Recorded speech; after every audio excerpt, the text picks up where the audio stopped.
아유, 갈매기 팬 여러분 안녕하십니까?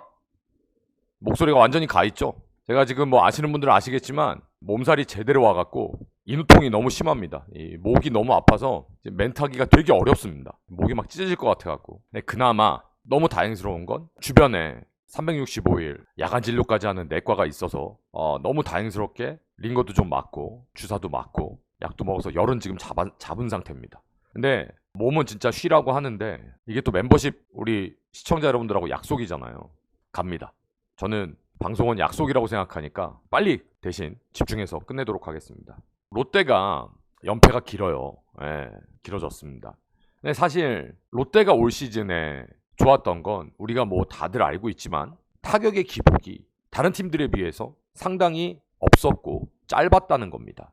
사실 그러한 것들이 롯데자이언츠의 불안 요소들이었던 시즌 초반에 투수력을 어느 정도 상쇄할 수 있었고 지금 이제 많이 좁혀졌지만 아직도 3위를 유지하고 있는 그런 원동력이 됐습니다. 그런데 아시는 대로 이 연패 기간 동안 롯데자이언츠의 타격이 말이 안 되게 떨어졌습니다. 그럼에도 불구하고 현재 롯데자이언츠는 1월 기준으로 팀 타율이 2위. 그럼에도 불구하고 사실 롯데가 그럼 연패가 제가 봤을 때는 이게 꼬인 게 간보아 경기를 기아전이었죠. 내주면서부터 꼬인 것 같아요. 그날 이제 0대2로 패인 걸로 제가 기억이 나는데 사실 그 에이스 대결에서 롯데가 승리를 거뒀다면 오히려 지금 반대로 탄력을 받고 있었을지도 모릅니다. 물론 우리가 뚜껑을 열어봐서 패한 걸 봤지만 근데 이제 거꾸로 생각을 하면 그 경기에서 롯데가 좀 그 승리를 거뒀으면 지금 이렇게 연패가 길어지진 않았을 거다라고 생각이 되는데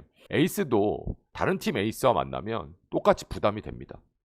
그래서 그런 부분들은 뭐 어쩔 수가 없죠. 모든 경기를 다 이겨낼 수 없으니까. 근데 아니나 다를까 그러고 나서 지금 연패를 쭉 탔단 말이죠. 근데 이제 그 과정을 좀 보면 특징이 하나 있어요.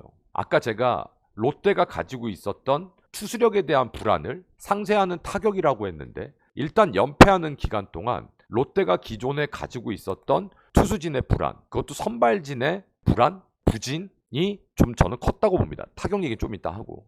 거기에 지분이 사실 롯데가 데이비슨을 내보내고 근데 데이비슨 이긴 날이 최근 마지막 승리입니다. 이게 또 웃겨요.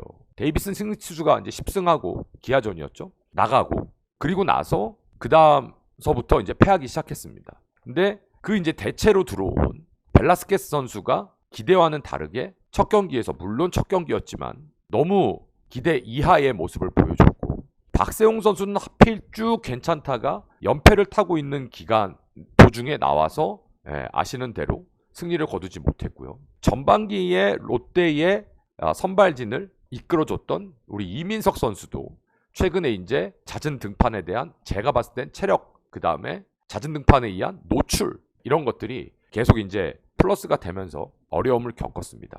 근데 그 선발 투수가 어느 정도 경쟁을 해줘야 그래야 또 빠따들도 이렇게 뭐 으쌰으쌰가 좀 되는데 선발들이 에이스 혹은 에이스급들 혹은 잘해줬던 선수들이 초반서부터 아니면 힘싸움에 잘 가다가 한순간에 삐걱거리니까 이 야수들도 가뜩이나 본인들이 컨디션이 떨어지고 다운사이클에 걸려있는데 버티기가 힘든 거죠. 그러다 보니까 이게 안 좋은 쪽으로 톱니바퀴가 맞아 들어간. 제가 선발진에서는 그나마 나균환 선수가 없었으면 이건 모양새가 더 안 좋을 수도 있었겠구나 라는 생각이 들 정도로 오히려 연패 기간에는 나균환 선수가 차라리 계속해서 안정적인 모습을 보여줬습니다. 그럼 이제 타격은 뭐가 문제냐? 근데 제가 감히 여기서 타격이 뭐가 문제입니다 라고 이렇게 얘기하는 거는 좀 어폐가 있는 것 같고 그건 오버인 것 같고 저는 이제 디테일한 거 말고 좀 그 거시적인 걸로 보면 일단 다들 생각하시는 대로 전준우 선수라는 구심점이 이탈한 게 좀 큽니다. 그럼 이제 전준우 선수가 그렇게 노장 선수가 어느 정도인데 제가 생각하는 전준우 선수는 지금 현재 타선에서 있다라고 가정을 하면 롯데에서 장타, 물론 홈런 포함입니다. 를 쳐줄 수 있는 몇 안 되는 옵션 중에 한 명입니다. 그리고 워낙에 클러치 능력이 좋죠. 밀어치는 걸 워낙 부드럽게 잘하니까. 근데 이 전준우 선수가 그래서 2사후가 됐던 1사후가 됐던 주자가 있는 상태에서 불러들이는 능력이 지금도 저는 롯데에서 거의 탑급이라고 생각을 합니다. 그러면 말 그대로 불러들이는 그 최고의 옵션이 빠진 게 저는 이렇게 크다라고 생각이 들고요. 두 번째, 이 부분은 이제 조금 의견이 갈릴 수도 있는데 저는 이제 거시적인 거를 좀 본다고 했습니다. 1번 타자가 황성빈 선수가 좋을 때, 장주성 선수가 좋을 때보다 지금 좀 떨어져 있어요. 컨디션들이. 그러다 보니까 황성빈, 장주성 이런 선수들이 좋을 때는 출루도 많이 해주고 상대를 휘저어주고 막 이러면서 오히려 상대를 어렵게 하고, 그리고 이제 중심에서 레이에스가 장타는 아니지만 확률 높게 불러들이고, 그 아래에 이제 뭐 전준우 선수 좋을 때 불러들이고 했는데 지금 그게 안 되는 거예요. 그러니까 앞에서부터 일이 잘 안 풀리고 있는 겁니다. 근데 이런 것들이 이제 반복되다 보니까 선수들이 이렇게 되는 거죠. 그리고 또 하나, 롯데의 특징은, 타격의 특징은, 이건 이제 약간 디테일입니다. 선수들이 굉장히 적극적인 선수들입니다. 초구 둘째구에 노리는 공이 들어오면 대충 비스꾸미하면 잡아 돌리는 스타일이 굉장히 많습니다. 근데 이게 잘 되는 팀이니까 타격이 리그에서 독보적인 팀이었죠. 그런데 보세요. 이건 심리적인 영향도 상당히 큰 거예요. 초구 둘째구를 아주 자신 있게 치는 선수들의 대부분의 특징은 매우 적극적인 선수들 성향이. 두 번째, 어차피 투 스트라이크 이후 가면 확률 떨어진다. 자신감이 있는 선수들. 롯데는 보통 보면 자신감 있는 선수들로 채워져 있고, 제일 큰 영향은 김태형 감독이 그런 걸 매우 선호합니다. 빌빌빌빌 거리는 꼴을 못 봐요. 투수든 타자든. 그래서 초구 둘째구에 방망이가 우리나라에서 아마 제일 많이 나갈 겁니다. 근데 이게 안 되잖아요. 안 되기 시작하면 그게 소극적으로 변해요. 왜 그러겠어요? 이거 초구 쳐서 잘못되면 욕먹는데. 이제 이런 자신들의 장점이 주저주저하게 되는 거죠. 아마 초구 쳐서 여태까지 아웃된다고 말씀하셨던, 욕하셨던 분들이 이 지금 멘트를 들으시면 롯데 이 자식들이 진짜 초구서부터 맨날 나갔던 놈들이 요즘은 진짜 왜 그래? 잘 보십시오. 그 차이가 분명히 있을 겁니다. 잘 될 때는 초구 둘째고 막 잡아쳐요. 근데 안 되잖아요? 그러면 안 나갑니다. 방망이가. 왜? 두려움이 생기거든요. 그게 저는 롯데가 지금 빠따가 가뜩이나 컨디션이 안 좋은데 더 이어져서 연장선에 있다고 생각을 합니다. 그거 빨리 버려야 됩니다. 그래서 김태형 감독님이 며칠 전에 경기 브리핑 인터뷰에서 이런 얘기를 했습니다. 그 특유의 화법이죠. 아니 왜 선수들 지들이 부담감을 느끼냐. 어차피 모든 책임은 내가 지게 돼 있는데 지들은 그냥 하던 대로 하면 된다. 성적이 안 좋아서 책임은 내가 지면 되는 거다. 선수들은 그냥 마음 편하게 해주려고. 그게 잘 안 되지. 선수들도 사람인데 신경이 쓰이지. 그러니까 저는 롯데가 지금 선발들이 좀 불안하고, 그 다음에 불펜은 오히려 지금 올해 잘 버티고 있거든요. 생각보다 박진 선수가 다시 돌아와서 큰 힘이 돼주고 있고, 최준용 선수의 빈자리도 그렇게 크게 막 느껴지진 않습니다.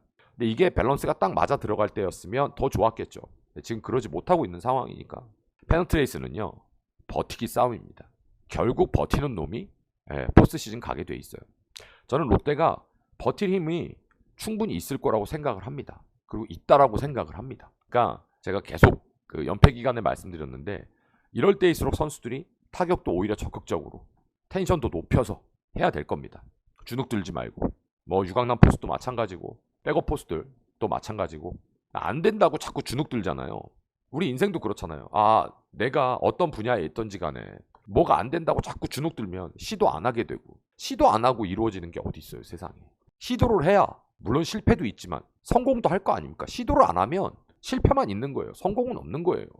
그러니까 롯데 선수들이 그런 다시 리프레시한 생각을 가지고 하면 충분히 전 가능성 있다라고 생각을 합니다. 그래서 이번 주에 이제 또 첫 상대가 하필이면 또 LG예요. LG는 또 이번에 토로스 선수가 등판이 예정되어 있습니다. 물론 롯데도 벨라스케스가 나오게 되는데, 벨라스케스 나균안이 나오게 되는데, LG는 치리노스도 나오거든요. 치리노스가 조금 이제 좀 부진하긴 한데, 제 욕심에 비해서 롯데는 아무튼 이번 주 LG와의 3연전도 상당히 중요할 겁니다. 거기서 만약에 위닝 이상을 해내게 되면 다시 탄력 쫙 받을 수 있죠. 근데 항상 이 LG와 롯데의 경기는, 롯데와 LG 경기는 어디로 튈지 모르기 때문에 또 지켜봐야지 될 것 같습니다. 아무튼 롯데가 주눅 들지 말아야 됩니다. 주눅 들지 말고 하던 대로 경기 텐션 높여서, 선수들의 텐션 높여서. 감독이 말했잖아요. 야, 나 믿고 따라와. 왜 니들이 책임져? 내가 책임지지?